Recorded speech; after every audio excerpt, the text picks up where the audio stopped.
We have a special guest in the building. Leland Maschmeyer is the co-founder and CEO of Collins, a globally renowned design firm. He's the former chief creative and brand officer at Chobani. He led the brand's relaunch, portfolio expansion, marketing transformation. Named a young global leader by the World Economic Forum, Leland has built organizations held as some of the most creative in the world. Collins has won Design Firm of the Year multiple times, most innovative company, and agency creatives would kill to work at. I don't know if they do that anymore. They should do that. Remember that was like the agencies that people want to work at the most? They would kill? They would kill people. Murder. Let's hope not. Yeah, his work has shaped everything from music videos to federal policy, and he's collected words from Fastco, Ad Age, D&AD, Forbes, and every other place that gives out awards. He's easily the smartest person that I know while having the best hair that I know. Although Kevin, I will say, gives you a bit of a run for your money. Coming for the throne. You have a nice 90s kind of like bowl cut split down the middle. Thank you. It's really majestic, yeah. And he's now a fellow podcaster. Welcome to the show, Leland. How are you? I'm good.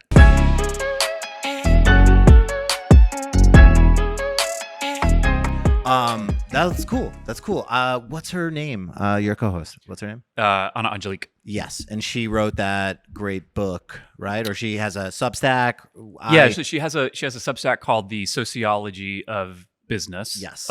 Two books, one called Hitmakers and one called The Business of Aspiration. That's the Hitmakers is the one I read a quarter of. Yeah. Mm-hmm. Yeah. No, I got it. It's really good. It's a great book, Yeah. and I don't read a lot of Books. Books. Yeah. No. I don't read a lot of words and pages. I actually just finished a book. Not to brag. I will say the thing that I take away from that book all the time, and I say it, when I try to sound smart, I say things need to be familiar and things need to be surprising, and that's like the main thesis, I believe, of Hitmakers. No, That's not. You should have read more than 3 pages. No, I read a quarter of the book. That's at least 75 pages. I think the book's like 125 pages. Maybe I'm talking about a different book. Well, there's another book called Hitmakers. That's the one I read. By the Derek Thompson. Derek Thompson. So I read the wrong book. Okay. Yeah. Okay. So what's her book about Hitmakers about? Derek's book is a great book, but it's only it kind of repeats the same idea, which is things need to be familiar enough to be understood and then surprising enough to feel new and exciting. That's what makes a hit, and he basically does that over and over and over in different mediums. Which is fine. I should have just written a book about that because it's what like literally we tell clients. Well, no, I think 14 years. No, I think it's true. It's totally true. Absolutely true because people don't love things that are too surprising. Yeah, because then they have no context for it. They don't understand it, and if it's too familiar, then it's boring. Yeah. So Hitmakers. What's her book about? Her whole point of view, and the book itself builds on this, but the whole book, Hitmakers, is about how to navigate and win in cultural markets. So think of it as there's financial markets, there's consumer markets, and there's cultural markets. And companies have to compete in all three. And what you do to win in the consumer market is like advertising campaigns to increase sales, to create purchase preference, things like that, to drive more unit sales is not necessarily something that's going to drive your success in financial markets and get higher PE ratios, higher multiples on selling your company, your stock selling for more, which also is different than the cultural markets, which is a fuzzy market because it's like, what is a cultural market? And so this idea where people want to have like cultural relevance, and you want to go viral, and you want to have saliency, and you want to influence culture and stuff. That's a market that's different than a consumer market, which is about product competition. Yes. Financial market, which is about present and future value. Cultural markets are all about symbolic meaning or symbolic value, cultural value, signaling value, and how you build that around your product so that people want to pay a lot of money for your little troll doll that you call a Labubu, or buy a ton of Stanley tumblers. Okay. What do you call me? A Labubu? Do all of these markets regulate themselves? Here we go. Who's the SEC for cultural markets? Who's controlling the cultural markets? It's Mark Zuckerberg, right? He's the one. He decides whether it comes onto my feed. A lot of cultural markets are driven by algorithms. That's right. Yeah. Memes. Well, culture is mimetic. Wow. So culture looks for things to See, Leland just sits down. He just starts dropping bars. It's just like, well, but like in all honesty, like if companies want to know how to be culturally relevant, like understanding the mechanics of this and then how to connect back to your business performance in a way that you can justify paying for it is the fundamental thing that a lot of companies are figuring out now. do you think there's any company that figures out all three of these things at the same time intentionally? Or do you think it's just by accident? I think there are companies who, like, let's take like Supreme. Supreme was one of the early people in really understanding culture markets and building a whole way of building symbolic value, scarcity, drops, all of that stuff into it to become a more valuable company. They then had to figure out how to make it valuable on the financial markets. Do you think they did that on purpose, or were they just a bunch of skateboarders that made a bunch of cool shit, and they were like I think it was that.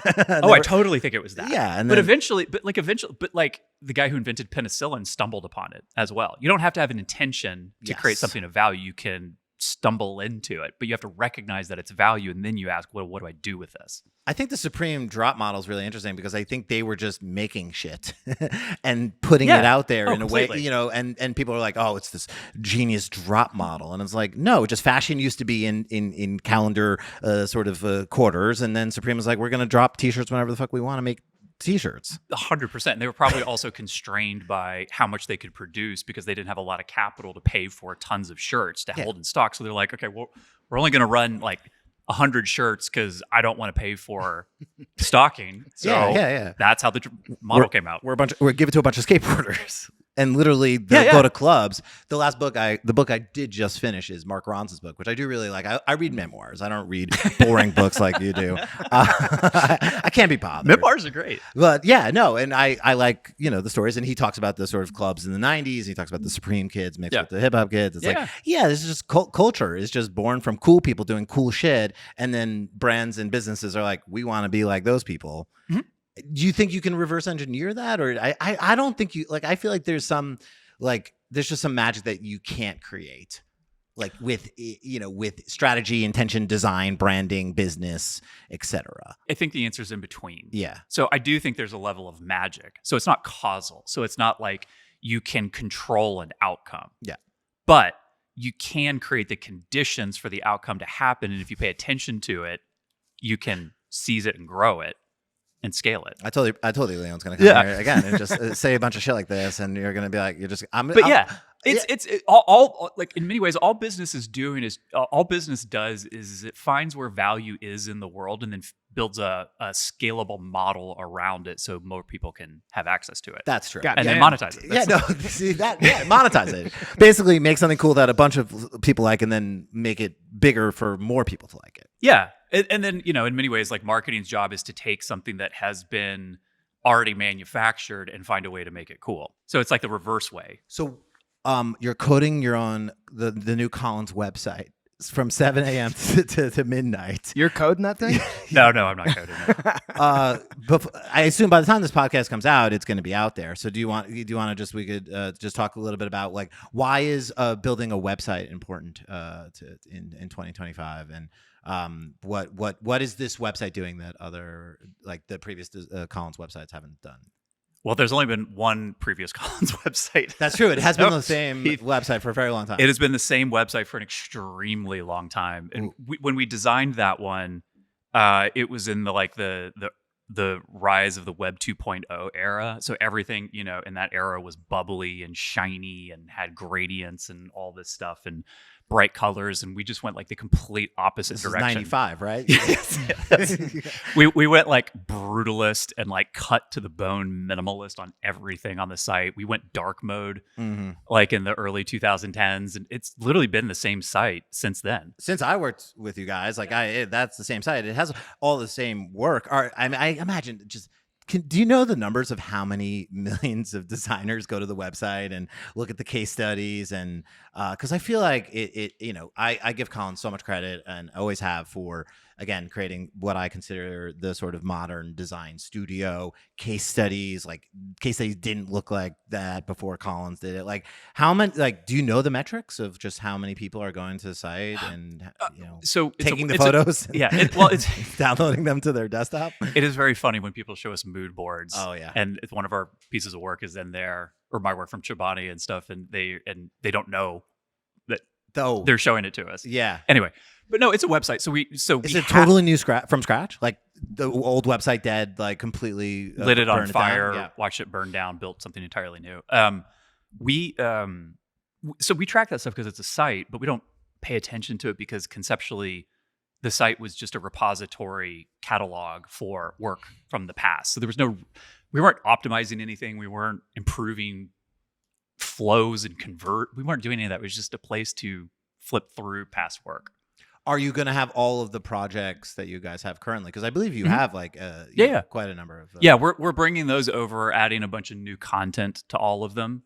And then also little videos of Brian talking about the job. No, I mean sort of. We've pushed it forward when we recognize that the way that the industry does case studies has become homogenized, and like a lot of case studies look the same now. They all look beautiful and they all look leveled up in a way that wasn't happening back in 2008 or 2009. When it was like a person holding a poster and you saw the outline of them holding it, or packaging on like a solid background color with like a wood sitting on top of a wood block and stuff, you know? Yeah, no, I like, do know. These kids don't know how good they have it now with these like mock-ups and these case studies. Like we all use the same poster mock-up, which is the guy holding it with his like fists above it. It was just one poster and it had like a wrinkle in it. And I was like, yeah, or the metal frame with the clips and stuff. I remember when that was like a big thing. It's like, yeah. But no, like, and I remember when we were doing the site way back in the day, I told the team, it's like, guys, our case studies are the equivalent of the merchandising of our apparel if we're retail, and we got to make it look great. And so we need to shoot the stuff, crop it as if it is an art piece in and of itself. So we invested in photographers, we invested in lighting, we invested in set designers and all of this type of stuff. And it worked really well for us. And now I think we're at a point as an industry where craft has been up-leveled across the board. Like everybody's craft is so good. And the proliferation, obviously, of being able to access and see this stuff and learn from what everyone's doing, sort of the gap between different firms is collapsed radically because everyone delivers great craft now in different ways. We can all have like our personal opinions on what one person or one firm does and stuff, but like it's all great across the board. So with this website, we asked ourselves, okay, what's the next step? What's the next thing that we need to do with case studies to push that whole conversation forward? And it doesn't mean like going in the opposite direction and doing like under-designed lo-fi stuff, unless that was like conceptually appropriate for the work. But it's about revealing the thinking behind it, the mechanics behind the beauty that show that the beauty is actually performative in intentionally designed ways for the business. Yeah. And I think that's a really important message that people, I watched your talk recently that you did at DNAD, and you were talking about like, one of my favorite parts about it was you were talking about a friend of yours or someone you knew that went to 5 different agencies or 7 different agencies and got sort of 7, 8 different quotes for the same project. Yeah. And the vast difference in the pricing is insane. And what, most agencies are selling is the craft, right? The quality, the work, the thing that you get. But what, we both know, and what I think is really important, is the value that you're creating for businesses. I like to say design is not what we make, but what we make possible for others. Where did you hear that? Point me to where that was. I'd love to read about that. It's an Alex centerism. There's a bunch of them here, but yeah, it's true. And that is really important because everything looks great. Everything is crafted. You don't like, there's designers that are 14 years old right now and they can make something better than any designer that we in the last 10 years could make with almost not with tools, with various case studies, like mood boards and whatever. They could just put it together. So it's like that. We need to sell our offering differently. And I really resonate with that. This is why I did the whole talk about the luxury watch industry, because like it was literally what the luxury watch industry went through in the 70s. Do you want to break down the luxury watch industry in the 70s? I thought that's what our podcast listeners want to hear. Yeah. I thought the luxury watch sort of metaphor was great. I also thought it was great because you're now a CEO. So I think a CEO. Did you have to buy a luxury watch? Is that something that like now that you're Leland Maschmeyer no longer sort sort of co-founder, or you're still a co-founder. What was your old title? Sorry if you don't mind. Co-CCO. But like, what was co-CCO? Yeah. And now CEO. Yeah. And so your focus is on the business.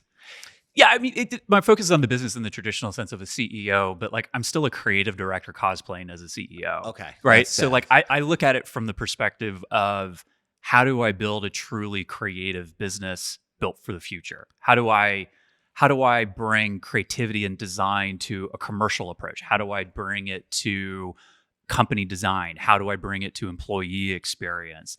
And so I'm still a designer. Like I still am doing that stuff. I'm just, my material is different. You said you put multiple sticks of dynamite to different parts of the business. Yeah. Where'd the biggest dynamite piece go?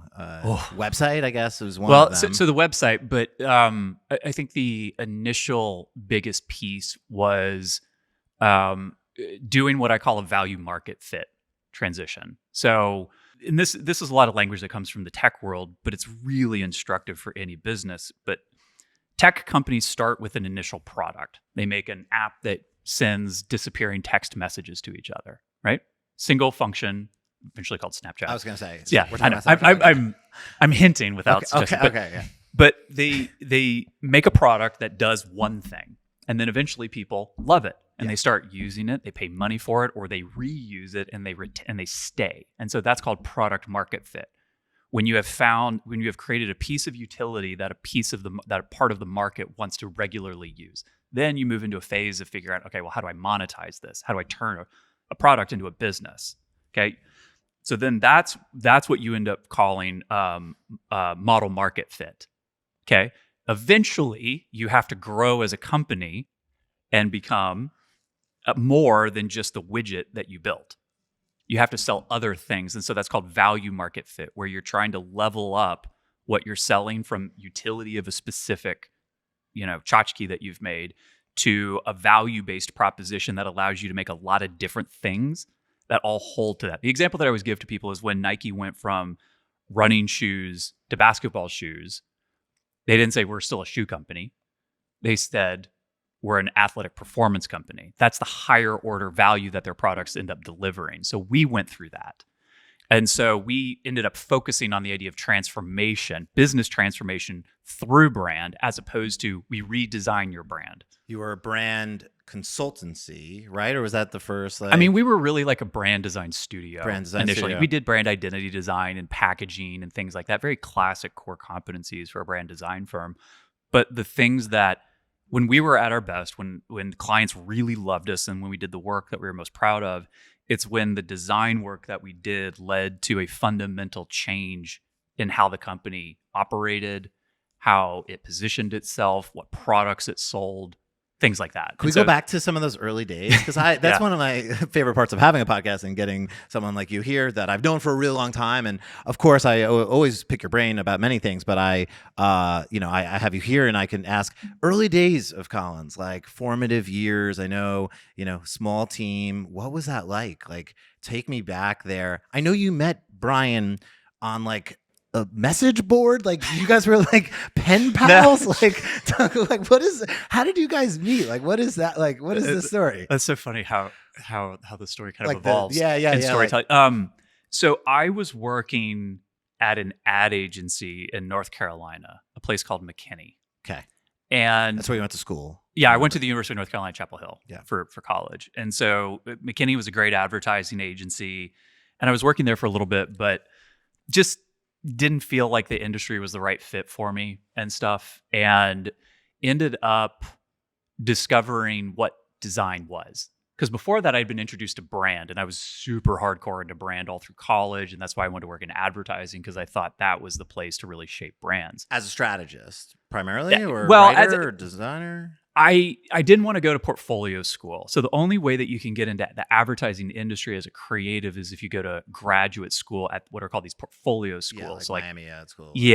Creative Circus was one. Portfolio Center was one. Circus, wow. Yeah, VCU Ad Center was another. Yeah, I just after graduating after 4 years of college, I just didn't want to go to another school to learn how to work. So the opportunity that I was given was effectively to be a strategist in advertising, because I love the strategic side of stuff as well, even though I always identified more as like the creative side. So I was like, okay, I'll do this for a little while.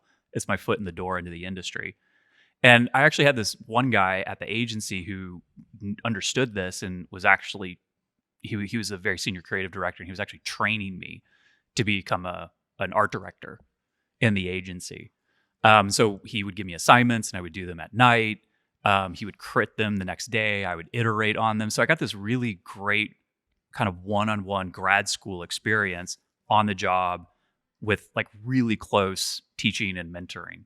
Eventually, I decided I didn't want to work in advertising, even though I enjoyed my time at McKinney. Because because I read a lot, I had kind of discovered what design was. I had been exposed to design in high school as graphic design. And we would do these little studies in art class where you take like a picture of a frog and you slowly try to reduce it down to the most reductive form of the frog. That's a pretty good exercise. It's a great exercise. Yeah, but Really? but That's awesome. it was introduced to me as a mechanical process. Yeah. None of the concept, the strategy, the possibility. I was never told any of that. So it was just like, to me, it was like graphic arts. I learned Photoshop in high school, and I remember I had what I was able to do is I had an ashtray, and I filled it with like 12,000 people. And that was like an exercise, because it was like, oh, that's kind of crazy, you know? It's just like and that was it. That was the craft of like making it look realistic, like all these people were inside of an ashtray just by using scale and Photoshop and lighting, and then that was it. There was no.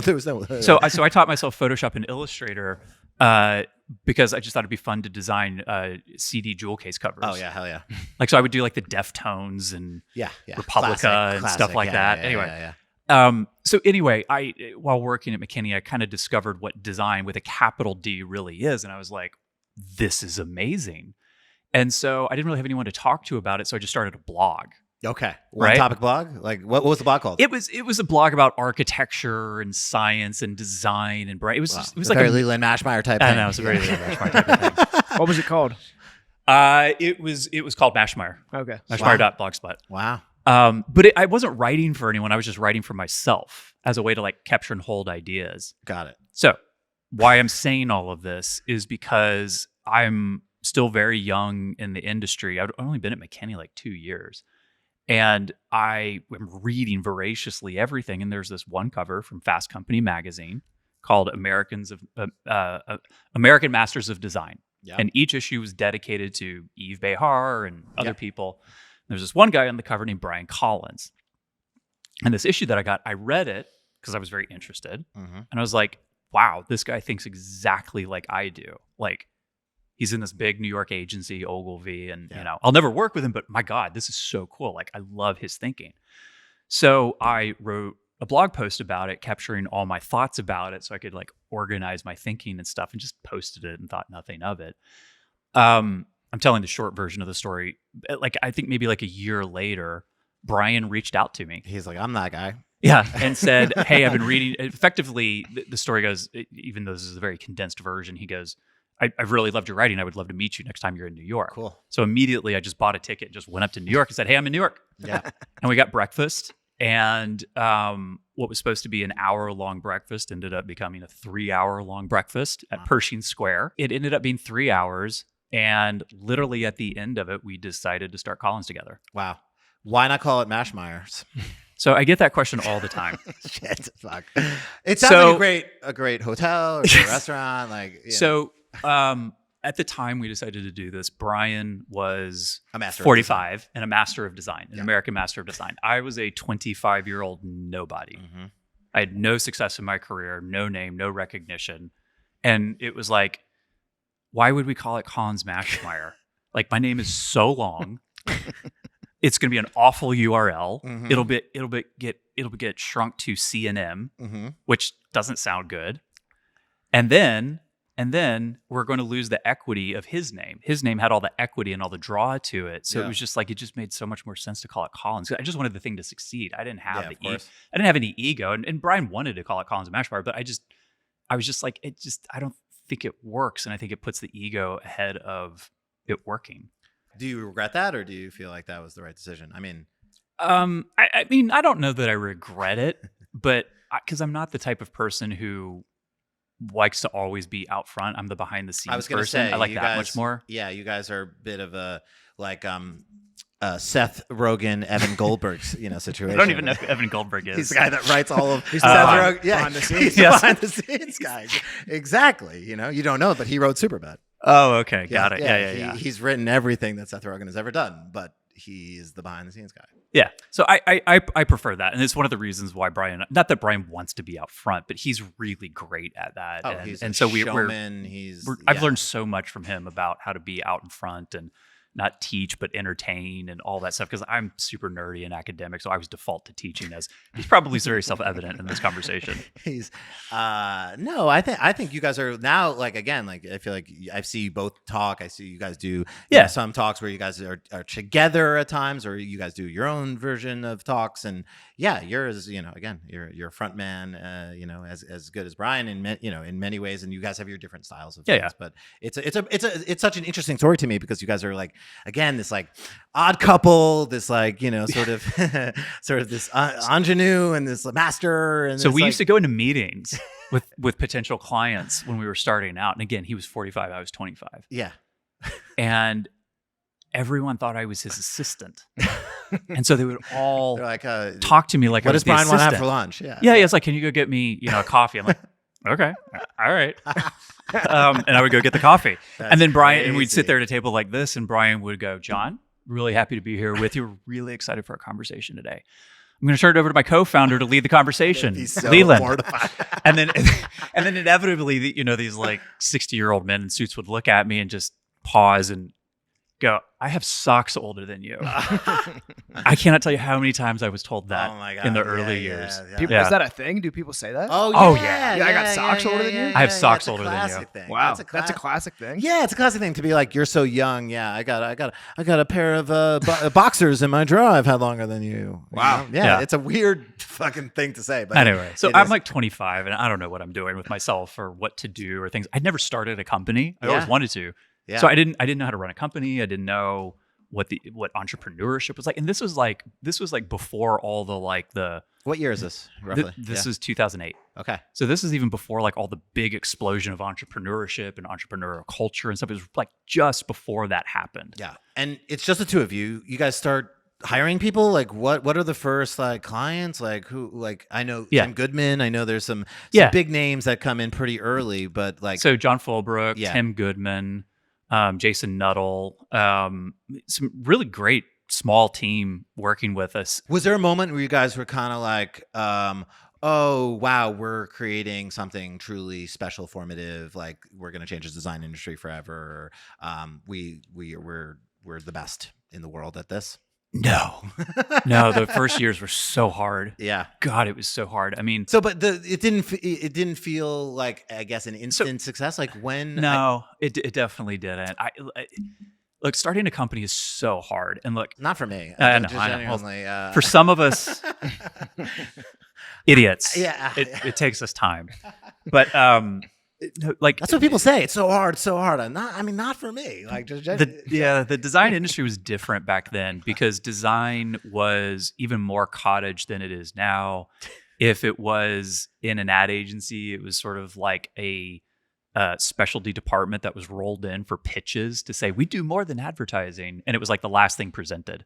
And they still do that. And no, a lot of them have gotten better, but it was very much that way back then. So design was just seen as smaller, as this beautiful craft thing and had value, but it was just this small thing. So Brian and I got together and we had this phrase that really drove us in everything that we wanted to do, which was incredible design at incredible scale. Because design was we didn't want to do design on these small tchotchkes, these small things. We wanted to how can we push design to bigger places, bigger projects, bigger opportunities, bigger impact? And so, and that's even rooted in like Brian's work at Ogilvy, where his the acronym for his group's name was BIG, and it was an acronym for Brand Innovation Group. And so that spirit continued on with us. The problem was very simple stuff, like how do you package up this story and sell it? How do you commercialize it and propose? How do you price it? I had never done anything like this. And I mean, Brian had, but Brian's a creative director. And so there was a major skill gap there. And so I brought in all these like high-minded, informed by books and ambitious, young mind stuff to say like, we're going to do transformation design. Yeah. And the reason we call it transformation design, because if you do industrial design, you do industrial products. If you do graphic design, you do graphics. If you do website design, you do websites. We want to focus on the outcome. We want to focus on the big changes we can drive in a company. And so we didn't invent the term. It actually came out of like a group in London, the Red design group that was practicing design and had called it transformation design. So we wanted to build on that hard work and the amazing stuff that Hillary Cottom had been doing out there and just kind of like expand it into the US and stuff. And so we tried to sell transformation design and no one knew what it was. And I could not explain it in a way that any client would want to buy it. And we spent like 2 years trying to do that. Was Spotify the moment where you guys feel like maybe there was like a case study that showed the power of like transformative brand using design to sort of like create value beyond a product? Because obviously Spotify invents streaming music. Apple should have came in and just wiped them out of the way and just been like, nope, music, we do that better. And Spotify, didn't have a great brand, and you guys created basically a sort of moat or sort of a shield, with that amazing design system, and really created what is one of now the most important brands of our time.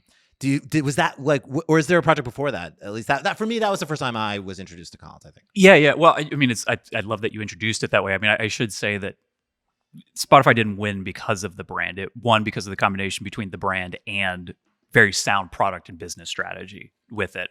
But yes, that was the turning point. Yeah. So we had a little bit of a turning point behind that when we won a retainer from Target. Okay. And we beat out IDEO for it.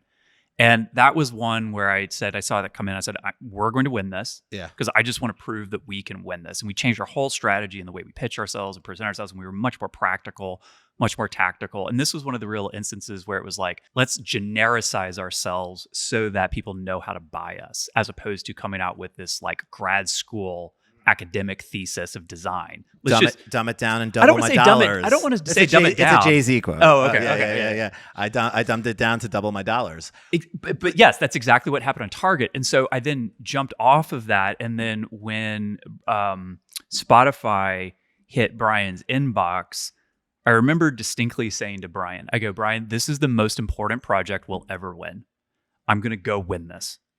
And I flew with Seth Maratska, who was our project manager at the time, to Austin to meet the creative director of Spotify at the time. This was the first creative director that Spotify ever had. And we spent so much time with him. He's Swedish. Yeah. And that's important because, it's a lot of Swedish culture is about kind of group conversation and coming to an agreement and stuff. And they had worked with an American advertising agency and were really frustrated by the Americanism of it. And so I had to get over being an American design firm and kind of say like, we would love working with you. We'll be really collaborative and all that stuff. So anyway, did that. We got the assignment. And so it was me, Christian Widlick, and Ben Crick and Seth Maratska Shout out to Ben. Running the project. And we were still relatively young as a company, but I knew from day one that if we did the work really well, it was going to be transformative for us. For the business, so the whole thing that we did with them was it was mainly a brand identity assignment. But to do that, you obviously have to root it in a concept. And so the concept we rooted it in was the deep personalization of music and how Spotify was advancing music culture by introducing personalization to a level that no one else ever had. It was a continuation of mixtapes and mixed CDs. And the playlist was absolutely critical to their business model. So the whole identity system was around designing a visual corollary for the idea of what happens when you listen to music that perfectly matches your mood and changes the chemistry of how you're feeling in the moment. So that's where the duotone thing came from. Yeah. That's where the burst shapes came from and stuff. And the most important thing with it was Spotify said, at the time, when we said, well, what kind of company are you? We go, well, we're an engineering company. Yeah. I go, what? Why would you say that? Yeah. Why would you say you're an engineering company? Engineering is just what you do to build the product that does the thing that you really are. They were a product company, and they didn't really have much of a brand, right? The product Yeah. was good enough that they didn't really need a brand. That's the thing. Brand to them was a PNG file. Yeah, it was just like a logo that they Yeah, sent it's with just like a logo that you upload. A weird green circle. But a huge part of us selling in the identity was like, look, guys, MTV has abdicated the throne of music culture and youth culture. You need to own that. The throne. Sorry, I'm yeah. Keep going. But you guys need to do that. This is your opportunity. And we needed to design an identity system that would be inclusive of all visual forms of expression of music. And so, we put in a lot of experimentation into it because music's experimental, and how to make sure that it has longevity, because there's a lot of phase changes in music that happens really quickly. So the brand has to keep up with that and flex to it. So we had to build all of that in. Yeah. Anyway, to your point, that launched, and immediately the vibe changed around us. Like from that point on, we never had to worry about work. We never had to go get work. It was always people lining up at the door to work with us, and it was because of the Spotify project. Yeah, and I was one of those people lined up at the door. Yeah, because you wanted to work with me because I told a story about dragons in Paris. Well, you and I met in 2014. I just looked it up. Yeah, it was the Dial-Line conference in Paris, and I actually was not familiar with Collins, but it was that moment where you told us an incredible story about dragons and sort of how Collins slays dragons, and you were doing a 45-minute talk, and you did a solid 25 on dragons, and I remember sitting there being like, A, this is insane, and B, this hair is incredible, and C, I have no idea where this is going, and of course it goes to sort of how Collins slays dragons, and every project has a dragon, and design is dragon slaying. Dragon slaying, but the work for Spotify as a business tool, and I think talking about sort of like it's a case study for what design and brand can do. Yeah. And it's amazing to look back at it and be like, we never had to sell again, or we never had to like try to help people understand what we do, because you had done it and it worked, and you could just say that's what we do here. Yeah, I mean it's still, in the history of Collins, it's still one of the projects that defines our center. Yeah. Is it your favorite, or do you have a personal favorite outside of the Vitamin Water Refresh? Oh, that one's in a whole class all of its own. Is it on the new website? It is. Okay, yeah. Okay, cool. We blended it with the brand book. I was going to say you had it as two different projects. It makes sense to be one. I think it's one project. I agree. It's right here, bro. It will be. Yes. I almost called you Brian. It's right here. One of the things I think about Collins, obviously, transformed design, transformed the way that design is bought and sold. Obviously, you've had so much success. One of the things I think is incredibly as impressive as everything you've made is the people that have come out of the family tree of Collins. Tim Goodwin, Matt Luckhurst, Leah Porto, Thomas Wilder, Ben Crick, and I'm sure 45 other people that I could name here. How do you find such amazing people?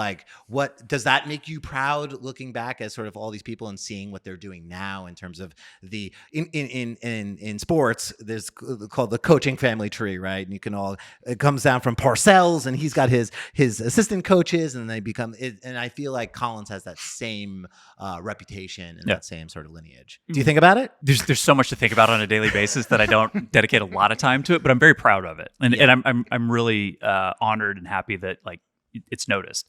Yeah, someone I think was on the show and even was like, well, you're part of it. I'm like, well, I was just a client, but it's like I'm an adjacent part of it. And I'm even proud to even be a part of even something that was there, because for me, when I walked into the door of Collins for the first time, I was like, this is amazing.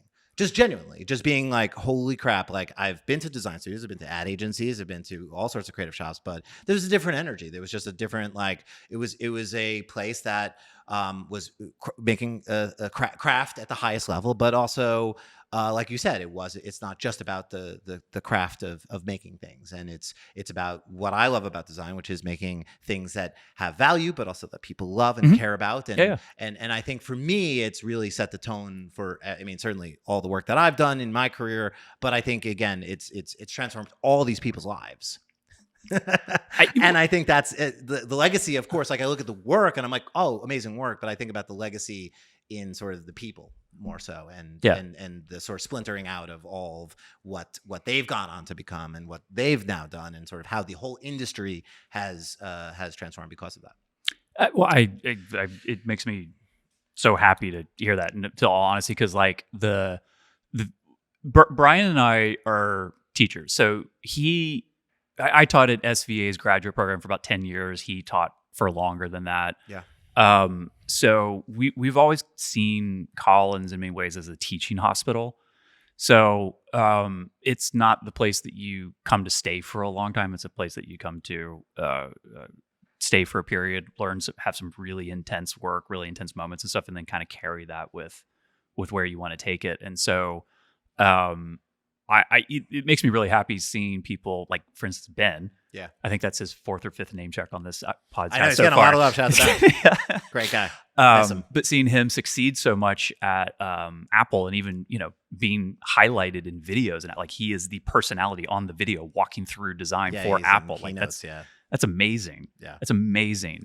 Or even like the success of Christian Woodlick and what he's been doing. Or I'm trying to think of because we've had writers that have come through that have been fantastic, and different program directors and stuff. It's just it's I think been about great. Leo a lot because I see him a bunch, and just like he's obviously doing great. he was like the junior kid fresh out of college on the Vitamin Water project, and I was like, oh, that kid's really talented. And now Porto Rocha is like I mean he's insane. He did a lot of work with us, but he did the Aldo work with me, and he was like running circles around the much senior client just in terms of design and taste and all this stuff. It was great. Like, Leo was one of those people, like, it was just like on day one, you knew he was going to be the solid guy that you could give anything to, and he would knock it out of the park. Special talent. Is there a project or brand that you guys like, obviously now looking back, like, this is 10, 15 years later, do you have any like white whale projects or anything that you're like, I still want to do that thing? So there was one for me personally, which was doing a Nike project. Okay. Like we had done a couple Nike projects and Jordan projects and stuff, but I hadn't. Okay. And like for me, going all the way back to when I was younger, I wanted to be a Nike footwear designer. Really? Yeah. That's interesting. And so I went to I used to draw, and I did this in third grade. I would literally draw silhouettes of shoes. Really? And then design them. Wow. And then my mom. You hear this, Nike? Leland is he's there's still time for you, man. Yeah. He's still. Then my mom one time was like, well, why don't you send these to Nike? And so I did. I think this was like in 88 or something. I was like in third grade, 80. Yeah, something like that. No, it would have been 90, 91. And I eventually got a letter back from Nike. So this was like all pre-internet, so everything's snail mail. Wow. And it was like this typed out. Hey, yeah. What's up, Leland? It was this typed out note that effectively said something like, thank you for your interest in Nike and wanting to become a footwear designer. We don't have any openings right now, but we thank you for your interest. And I don't think they actually knew, because like they didn't know that you were like they didn't know. I don't think they knew I was a child, because like I'm very lucky in that I grew up with artistic skills and ability to draw and stuff. So I think they looked at it and actually thought it was an adult with mediocre talent, and they rejected it. As opposed to what they should have wanted, had I think that it would have responded. This is a prodigy. This is a child prodigy. So anyway, we I got the chance to work with Nike this year, and so I've been leading the work, and it's Nike Innovation. Mm-hmm. Sick. So working with the chief innovation officer Okay, cool. at Nike on Nike Innovation work, and I told him this story, and he just thought it was the best story. And I go, yeah, now I'm finally where I wanted to be when I was in third grade. That's amazing. Yeah, you've made it. I've made it. Yeah, and the Nike Innovation stuff looks really cool. Did you see those sneakers that would run for you that they just recently came out? Yeah, kind of like straps to the top of your feet. But no, it's really cool to see what Nike's doing. They're pushing it like doing new things, going back to Nike and doing the thing that they did. And I know everyone talks about they lost their way and but like they're just going back to the lab. And that's the brief. Yeah. Like help us get back to being Nike. Help us get our swagger back, all that type of stuff. And I'm like, I said to him, I go, this is the dream. This is the dream brief I've always wanted. You're doing it. After all the amazing things you do at Collins, you decide to leave and go to Chobani, which I know you've talked about it ad nauseum, but we have to talk about it for a second, because you and I meet and I was like, holy shit, this is the dream design company I've always dreamed of. Like, I'm at Coke. I'm like, let's bring them in. These guys just did Spotify. We were working on Vitamin Water. We were working on Smart Water, because we just wrapped Vitamin Water. Because we were like, okay, Vitamin Water, let's bring them in. You guys are incredible. Brian, again, I get to witness it. I get to see it. I get to be a part of it. And then you're like, I'm going to go work on some yogurt. That was, and I was like, excuse me, like, where are you going? You said, It's not just yogurt. I'm going to make the Disneyland of food. That's what you told me. I remember exactly where we were at some restaurant in downtown Manhattan. And I was like, what the fuck is he talking about? And then probably like a year and a half later, Chobani rebrands, and it's a fantastical, childlike wonderland of joy. Yeah. and Yeah. and I was like, it's the fucking Disneyland of food. That's what he said it was going to be. Take me through that. Like that decision. Were you like, was there any second doubts? Like leaving the agency that you started and you co-founding? Obviously, Collins is not, is thriving. You're like, oh, cool. Now I'm gonna leave it. Yeah. It's a good question. And yeah, you were talking me out of going to Chobani. I you said, remember I was that? like, this is a terrible idea. Yeah. I was like, we need you on the project, Leland. I know I'm one of your many clients, but and I'm also someone who works in house. But you shouldn't do it. The Disneyland of food, terrible idea. It's yogurt. So God, there's just a lot in that. You don't need to unpack everything, but I wasn't looking to leave. Yeah, but I do think it's very healthy to know what you would leave for. So you have that sort of mental clarity and centeredness. Doesn't mean you'll act on it. So I actually had a 7-point list. A deck? Or no, not a deck. A notes app? No, just 7 pickers. Just in the brain. Yes. Oh, okay. And didn't think anything of it. And I got a call from a recruiter. Hey, do you want to go and interview for this role at Chobani? And I said, nope, click. Recruiter called back and said, look, just take the call. At the worst, you just meet some other people, leaders in the industry, and that's it. And I go, okay, that's fine. So I actually went with the whole attitude of, okay, let's see if I can get Chobani as a client. Had a first meeting with the then CMO, and I'd done a little studying beforehand, so I kind of came in intelligent. And I kind of was like, oh, I can solve a lot of these problems. Like, these are all within my wheelhouse. So we had a great conversation with the CMO. He goes, I want you to meet the founder now. And I left that conversation going, wait, am I actually thinking about doing this? And so when I went back to meet the founder, I purposely went in with the most aggressive game plan I could put. Okay. I said things like, you're going to have to hire a ton of headcount ahead of revenue. You're going to have to overinvest in paying them because no one's going to want to come work here. So you got to give them some sort of incentive. You need this, this, and this. This is what you in-house. This is what you don't. This is what I'm going to need. This is going to be all the problems that you're going to encounter with me. This is going to be all the problems you're going to encounter in trying to do what you're saying you're going to do. But this is the only way to do it. I thought I was scaring him off. And he leaned in and he gave me his personal phone number. And he goes, you're going to work here. You're the only person who's talked to me this way. I will do whatever it takes to get you here. And so I left that, had a panic attack. I remember walking on the street because we were just south of Union Square at the time, walking back to the office. And I was just thinking, oh my God, I'm going to do this. Oh my God, I'm going to do this. Yeah. And I was just like, I don't know how I'm going to do this. I don't know how I'm going to say this, blah, blah, blah.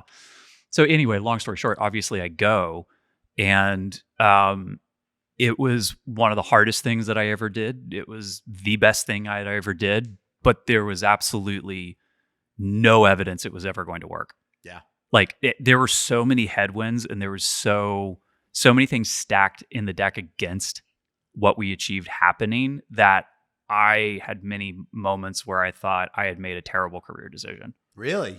Were there moments of regret? You were like, oh, 100%. What about the 7-point list? Did they check all those boxes? It did. Well, sorry, I didn't mention that. Yes, it checked everything on the 7-point list, which was like, this makes no sense. Why would a single product regional yogurt company that people call Chobani rather than Chobani be the company that ticks off everything on my 7-point list? And so that was the thing that convinced me, like, I need to do this. Yeah.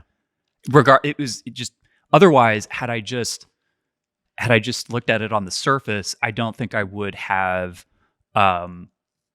jumped on it. And honestly, like, it goes back to like a very core thing with Collins. Collins is at its best, and Collins loves when it takes companies that are underestimated, ignored, undervalued, dismissed, and we flip it into something that people love because we've shown something powerful about it that no one ever saw. And that's what we did at Chobani. You know what you said to me that I think about a lot in that breakfast or something? You're like, I can't wait for the rebrand to come out, or so that I can be, I'll be proud of the company that I work for. Yes. Because the brand at the time, and it just was the sterile kind of boring. It looked like yogurt company. it looked like a non-equity Steve Jobs wanted to redesign a yogurt company in his Apple aesthetic. Yeah, and I think about that a lot because branding, of course, and the power and the value of Yeah. all that it does for consumer packaged goods, but the power of wanting to work for a company that has great branding. Oh, and yeah. the fact that you were working at the company and it was not something that you were aware of its transformation, but like you were excited for the brand for yourself and for all the people that work there to be proud of, and as a recruitment tool for people to work at a company, like that to me, that stuck with me. And to be clear, like people were very proud working at Chobani. It's not like I had to fix that. That wasn't an issue. There was a lot of passion for Chobani. It's just the truth of Chobani, what made it authentic, what made it special, wasn't making it outside of the walls because the branding was a drag on that. It didn't represent what the company really was. And I remember introducing the founder to the design system that I and the team made. And I knew he needed to feel it rather than just see it. And so we completely filled a room, just took it over, did large printouts, told a whole story, pulled in folk art and Matisse and all of these different things to kind of connect it and just say like, hey, this isn't just about what your brand looks like. It's like, here's how we bring it into the community. Here's how we bring it into culture. Here's how we can set us up to move into new markets, new product markets and stuff. And I remember he leaned against a bar table, put his shoulder on it, looked at me and goes, you've done something that nobody else has. You've finally given me the company that I always wanted. He goes, this is perfect. I love it. Let's do it. No notes. And then no notes. And then we just went. Wow. And it was, I remember doing an internal presentation of the still in flux design system to the whole company. Cause you have those like company town halls and stuff. Yeah. And there was before that town hall, I was seen as the crazy guy who everyone was frustrated working with because I was like holding the line on standards. I was challenging people. I was bringing an agency mentality to stuff. I was like, why can't we do That's this your now? first time working in-house. It was for my first time working in-house, but I was like, this has to be great. This isn't good enough. We got to do better. Push it. And people, it just wasn't part of the culture at that time. And so people found me abrasive, but I was just from my standpoint, I was just trying to hold people to a very high standard of what I knew we could get to. Yeah. And when we presented at this town hall, there was a palpable shift. Wow. Not only in the perception of me, but the perception of my whole group, who was causing a lot of problems for people because we were changing the way things were done so we could get to a higher plane of excellence. And then from then on, it was just like a rocket ship after that. I remember going to design conferences and people walking up to me and just saying how much they love. I remember getting emails from India and Japan and fashion brands calling me and saying they wanted to do collabs with our patterns and stuff that we made. It was surreal. Like I knew I was very proud of what we did. And when it launched, I was like, regardless of how much the internet trashes this, I told the team, I am so proud of what we did. This is excellent. Yeah. Let's not worry about what the world says. And then the world loved it. Yeah, and it was instant success. It was just, I don't know if I've seen a project have that level of change in the industry, that level of like just, universal love. Like most, especially for a rebrand, right? And especially, in these modern times where people do not like change, so when things get refreshed or, people are okay with it. But when it goes from like a wholesale new change, it's really rare that I feel like people are like, this is that much better. This is, universally thumbs up. Yeah. I have a lot of theories on why that happened. None of them are provable and all of them are kind of like esoteric and stuff, but vibes. But yeah, I mean, but this goes back to the craft thing. Like technical craft can be commoditized, right? Because tools can do it for you. Yes. But craft of intention, craft of meaning, craft of choices of care and pairing, that type of stuff, no tool can replicate that. And you can't really point to it in anything that's made, but you can feel it. I felt it at the party when it launched. Like I walked into that space and I was like, this is a company that is really proud of what they're doing right now. I'm very happy. Yeah. You felt that because that's the only way that I can explain the asymmetrical reaction to what it was. It was a rebrand of a slight priced premium regional yogurt brand. Yeah. I mean, that's all it was. Yeah. And it was just like it became everything. And I remember people sending in artwork about it. I remember people writing me long notes about what it meant to them. I'm just like, this is, but I think it's, again, I think it goes back to, is because it was all based on a mythology. Yeah. Like there's a lot of humanity in it. I mean, it was very much about trying to build a brand world. It was very much about trying to channel the sort of ancient mythology of humanity's return to the Garden of Eden. It was very much folksy and inspired by folk art of mid-Atlantic quilt making, actually. Yeah. And so we really borrowed a ton of those cues. And I think there's just a level of like authenticity and kind of almost symbolic value that gets built into visual expressions when you put that much care into it. Yeah.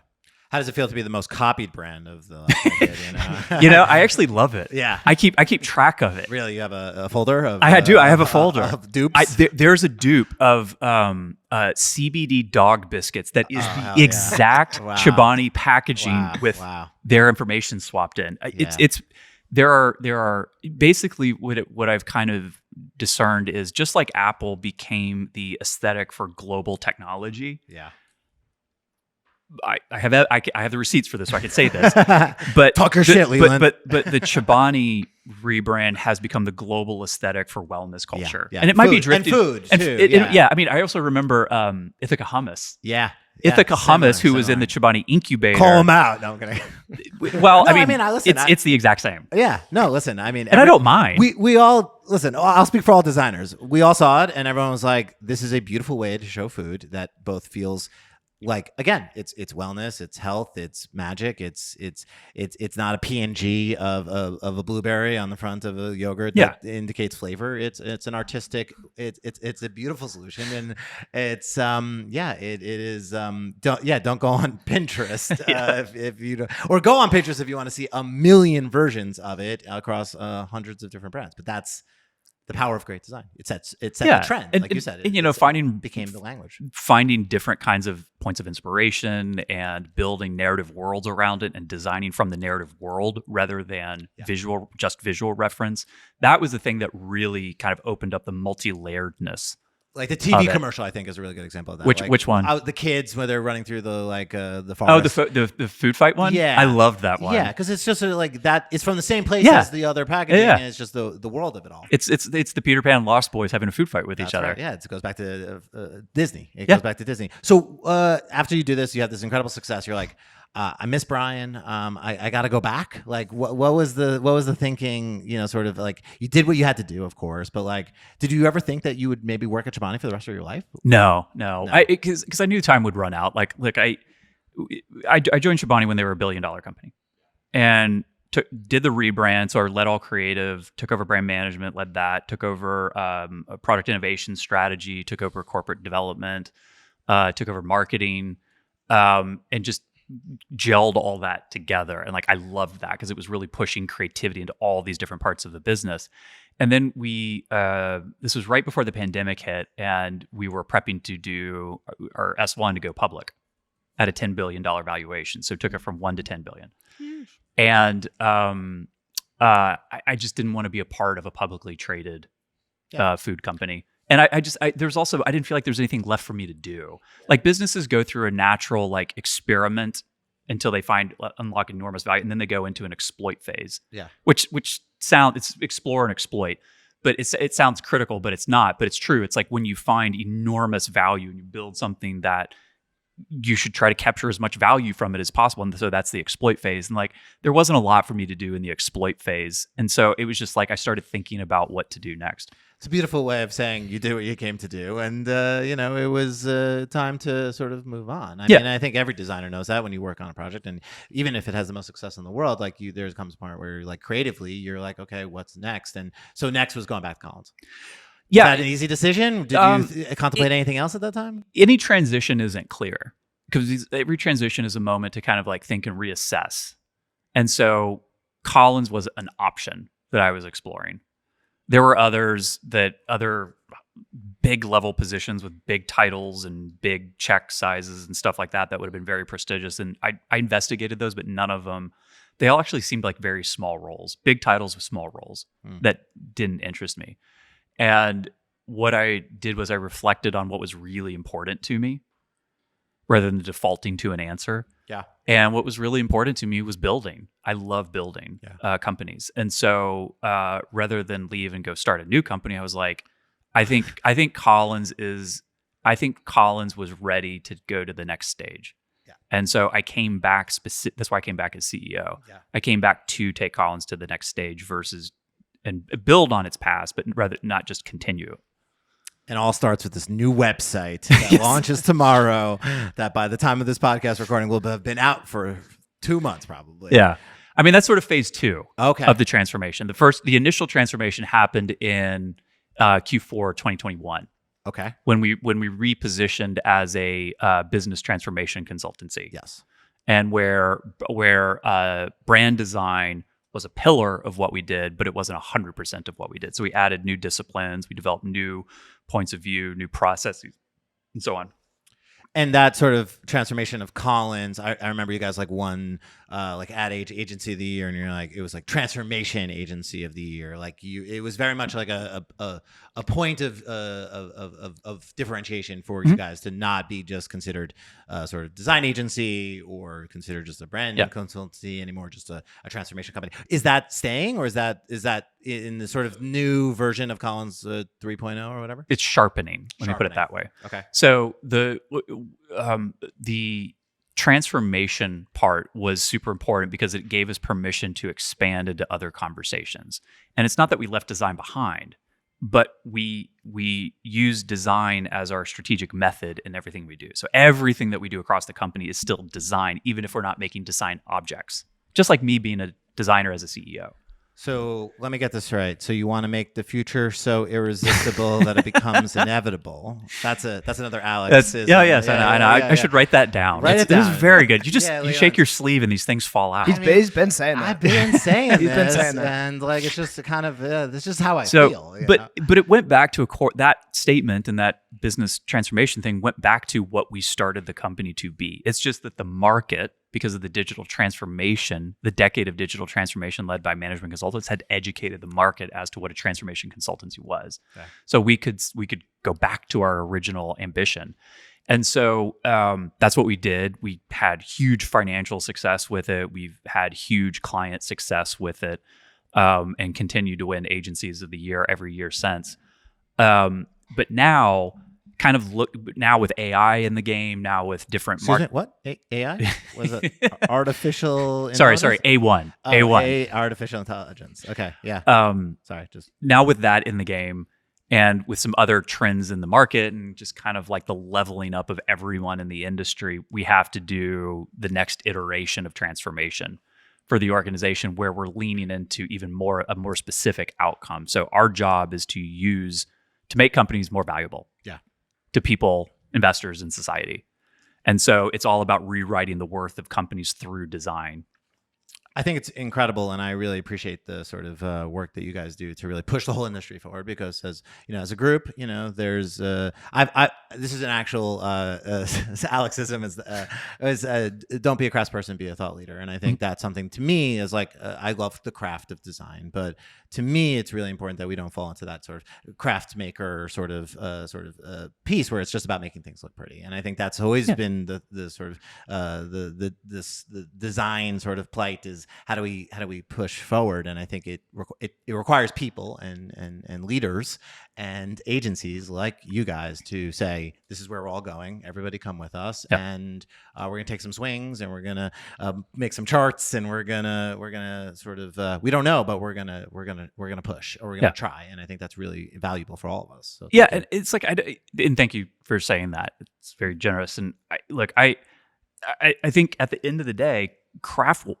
always matter, but craft as a standalone thing in an era where machines are increasingly replicating the verisimilitude of craft, doesn't work anymore. It doesn't differentiate. It doesn't stand out.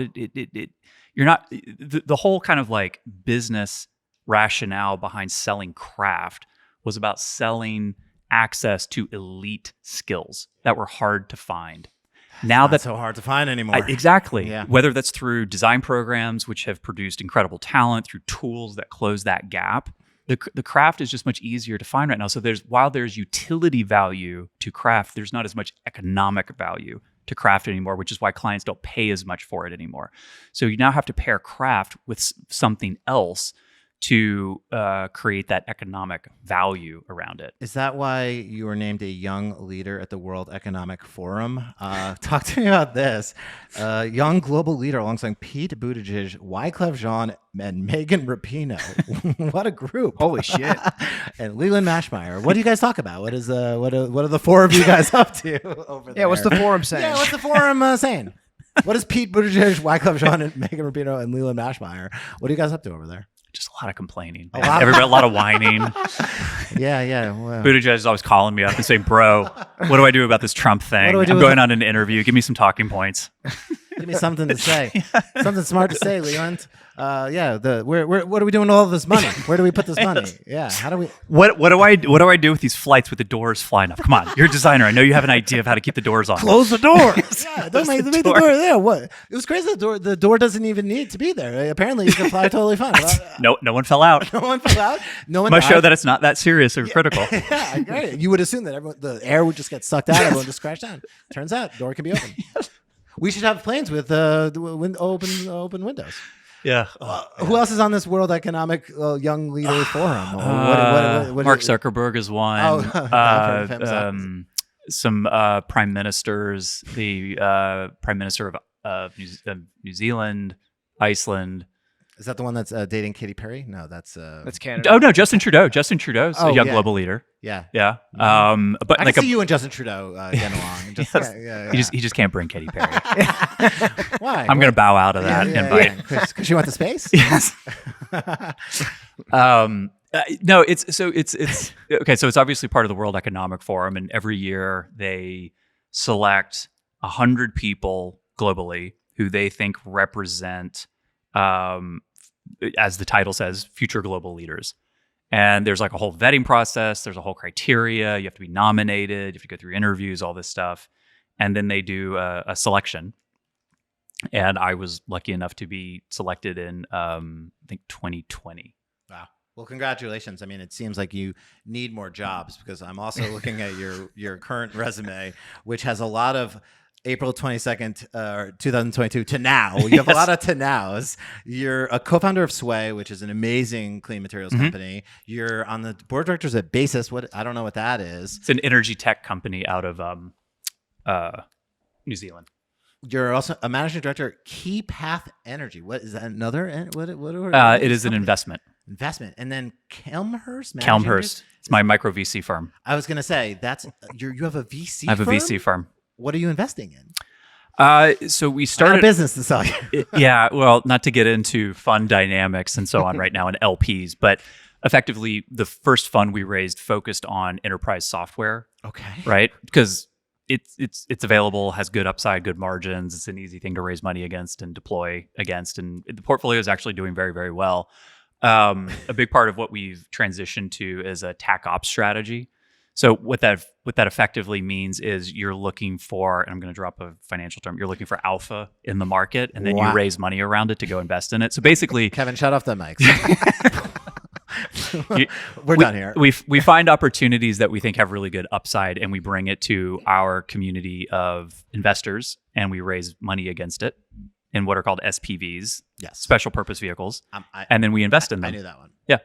Amazing. And all this to say, you know, CEO Collins, all these amazing jobs. And now a podcaster? Can you just let us, cook here? Aren't there enough podcasts? I'm coming for you guys. Fuck it. Well, Shit, we're fucked. Yeah, we're fucked, Kevin. I'm looking at your setup, and like your setup is so much better It's than not ours. Well, we've been doing this for 5 years. You've been doing this for 2 weeks. 2 weeks, I know. You'll figure it out. Oh man, I'm going through my cringe phase right now with that. Like, talking to a microphone. Oh god. Yeah. Well, yeah. You're gonna be. What are you great, saying? Leland. Cringe things? No. No, it's I'm just kidding. You don't like to hear. Yeah. You can't listen to it yourself. Like, no. I haven't listened to a single one because I know I'm bad. I struggle with it, and I still I do it, but it's I don't think you're bad. I It's think you're tough. probably pretty good. Have you listened to the podcast? I've seen some clips. Oh, okay. Yeah. Yeah, the clips are. I mean, this podcast is great. No, this podcast. great. is You're great. doing Yeah, awesome you've been right great on now. this yeah. No, podcast. I mean, you Yeah. guys got the graphics, you get the cuts in the video, you got I the know, cuts listen, downs. Kevin. It's good. Yeah, yeah. It's very, Well, thank very. you, Leland. You inspired me. Oh, wow. I'm inspired by you guys. Well, All right. well, Leland, I want to say thank you for inspiring me. I'm grateful for your time. I am lucky enough to call you friend. I am. This is long overdue, but genuinely, I can't thank you enough for all that you do for design, all you've done for me personally, and just genuinely a great dude. And I cannot wait to see what you do next with all these energy companies, and more specifically, this new website. I have some thoughts on case studies at large. I think the case study thing is a bit of a racket, you know. Yeah. These maybe we can just chill out a little bit with the case studies. Maybe a couple key images show off the work, and then these like 15 to 20 to 75 pages of videos in motion. It's don't you think we can we can all kind of agree that it's a lot of work. It is a lot of work. Yeah. But it's also the way you merchandise what you do. I know. That's what you said. It's our our It's- Supreme T-shirts on the wall. It matters. It matters. It really matters. No, it's true. And without it, who knows where we'd be. But there's Case always an studies- opportunity to rethink in advance. That's some Leland Maschmeyer shit. Thank you so Jeez much for Louise. coming on the So show. much knowledge. So much. Thank you for dropping so much knowledge, Leland. You're a legend, and we'll come back sometime. Yeah, I feel like based on your performance here today, I would certainly be interested to hear more of your speaking. So I'll probably be listening to some of Wow. some What's of your podcasts, what's yeah. the name of the Yeah, podcast? plug your You wanna podcast, plug yeah. it? It's That's probably a it's good called idea. Hitmakers because I'm Hitmakers. doing it with Ana Andjelic, and Okay. she wrote that book Hitmakers. So it's a continuation of the core thesis in there. Well, if people are like me who are listening, they'll probably tune in as well. So Can I do a little plug for Yeah, it? no, plug Please, away.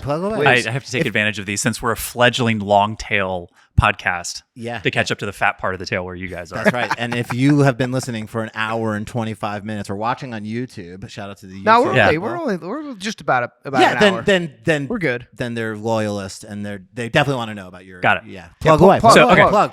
Plug. So you guys have probably picked up that I'm very fascinated by the overlap between creativity and capital I hear you live at the intersection of that.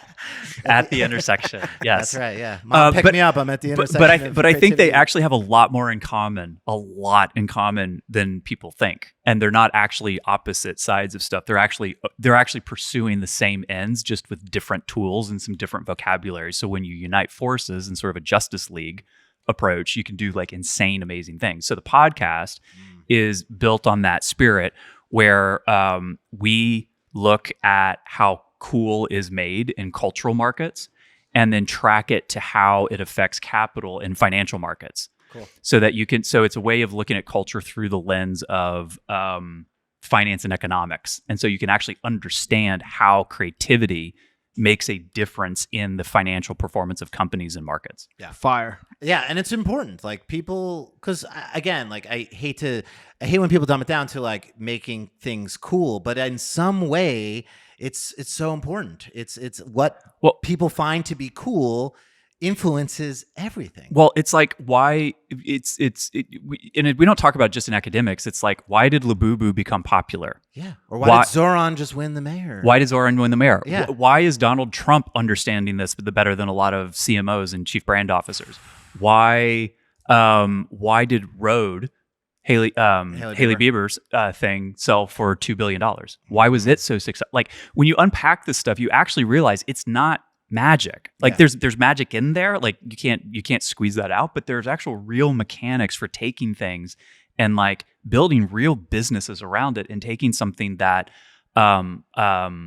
like toys or what's a really good example? Basically like creating an IP culture. It's like, why is A24, who's a movie studio, building restaurants? Yeah. Why do they have membership programs? Couldn't get in.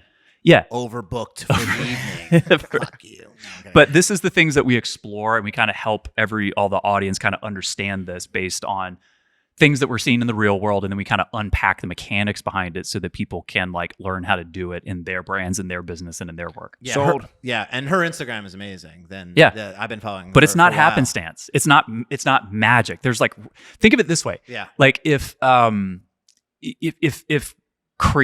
cultural markets are things that give stuff symbolic value, and symbolic value drives higher price points, higher margin, less dependency on discounting. So there's a financial outcome to being cool and to being seen as symbolically and culturally meaningful. Okay. Who are the brands that are at the bleeding edge of innovation for figuring out how to do that? It's the luxury brands, because their entire margin depends on it. And so when you look at a luxury brand that way, and you unpack what they're doing and seeing the consistent patterns and the mechanics of what they're doing, you realize, oh, there's a way to do this in a way that is repeatable, reliable, and increases the opportunity that you can create cultural value, cultural meaning around your products. And so that's what we figure out and talk about. Yeah. And it's fascinating. And I think people that are really like to go deep into sort of the science and the art and the intersection of commerce and creativity and yeah, honestly, like what makes people want to wear a logo on their chest. And it's funny. I talk about this a lot. It's like, it's a feeling, and it's something that, can be engineered. It's incredibly difficult, but when you get it, you got it. And you wrote in, sort of Zoran, and it's like there was cultural capital in having that phone case, or posting Zoran, I voted. It transcends categories. It's just a feeling. And there's a reason Saint Laurent established a movie studio and is publishing feature-length films that are like of exceptionally high caliber and winning Oscars for them. Like, that's not just because they're passionate about it. It's like it's a core recognition that they're not in the fashion business or even the apparel business. They're in the IP business, and that IP gets translated to either apparel, jewelry, cosmetics, entertainment, and so on. And so it's just a way of monetizing IP. I realized I didn't get to one of my most important questions. What's your favorite franchise of The Real Housewives on Bravo? Salt Lake City, or are you more of a Los Angeles kind of guy? I have no idea. Wow. No idea. Shocker to me. Do you watch reality television? Do you watch? No. Do you have guilty pleasures? What are Leland Maschmeyer's guilty pleasures? That's really the big question. Or what are you doing with your free time? Yeah, what do you do? What do you do on the weekends? Do you have free time? I have 2 young kids, so my free time gets condensed down to maybe 30 minutes at 11:30 at night, where like I can decompress. And what does that look like? It is actually, my stupidest guilty pleasures is watching Bar Rescue. Okay, we'll take it. It's because like I don't have to think. It's the same pattern. It's like I can jump in and out. And Bar Rescue.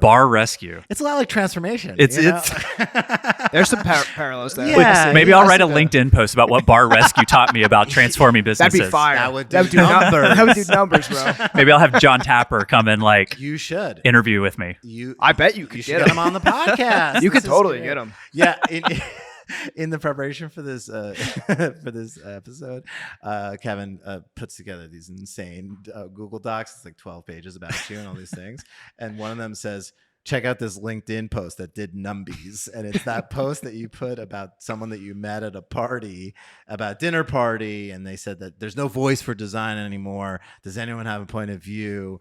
And, clearly they haven't listened to the Front Center podcast. But do you want to name who that person was? No, I'm kidding. I won't name. But no, that you have you LinkedIn, you're prolific. I mean, Brian is one of the great LinkedIners of all time. I think LinkedIn sent Brian like a platinum plaque for being the #1 poster on LinkedIn. Everyone's posting like that right now. Well, because it forces you to click the see more, which registers that interaction. That, right? To my knowledge, he's the first Probably. person I He ever saw do that. reinvented the way that people use LinkedIn. It's the Brian Collins method. I really think so. Because everyone's doing it now. Yeah. Well, he also just naturally writes that way. Yeah. But you're 100% right. It forces you to click and engage. Wait, Yeah. what does it do? So it's a line, and then it's like another line, and then it's another line. But he the most recent one he posted, I think, says the first sentence was, "This wasn't supposed to happen." Period. line break, line break, line break. Oh, okay. And then you click on the far Yeah. right, Oh. see more. Wow, man. And you're like, fine, I click. always got to see more. Yeah. And that's why LinkedIn reached out to him. They said, you're changing the game. Yes, Brian. you're keeping us alive. Keep going. Yeah, we'll send you a plaque. How can we support you? He's the Mr. Beast of LinkedIn. They send him a plaque. wow. Mr. Beast of business. Yes, Yeah, I love that. Yeah. They send him a plaque. They're just like 1 million posts. And the most likes in LinkedIn history, most engagement. I mean, it's an art, and to be It honest, is, but it takes a lot of effort, man. I posted some really cringy shit with my marathon yesterday, but listen, I had to do it. It's okay as long as you know and acknowledge it, no, I mean, listen, LinkedIn, and you don't use M dashes It's, and it's a safe place for cringe. negations followed by positives. Here's what I learned about my business from running the New York City Marathon. Top 5 things. Now, it's a great. What running the platform. New York Marathon taught me about B2B sales. That's true, Absolutely. exactly. Yeah. You just gotta keep going. Just gotta push through and fight. No, seriously. Do you have anything else you want to promo? Anything else? Oh God. I don't know. No. No, you did it. Okay. We'll start the podcast now. Everything we just did was warm up. I was about to say. Wait, was that just a warm up? That was just a round. Oh. Yeah. Now we start the show. You're loose. You're I loose. and ready to- already said all my best stuff. Record twice, post once. Yeah, it's like the guy that ran the New York Yeah. City Marathon to warm up for the New York City Marathon. Yeah, we That's need 2 takes. Yeah, 2 takes. Oh, you thought that was the first? That was the take? That's the No. secret to success in this business. You got a lot to learn about podcasting. Oh God, my lighting's all wrong. My podcasting rate cadence is wrong. I know. But the second one, you really let it out. You're Yeah. loose and you got it. It's the David Fincher method of podcast. Yeah. So take me Again, back. again. So you're the CEO of Collins. Take us back to the beginning here now. Thank you, Leo, and that's fun. Peace.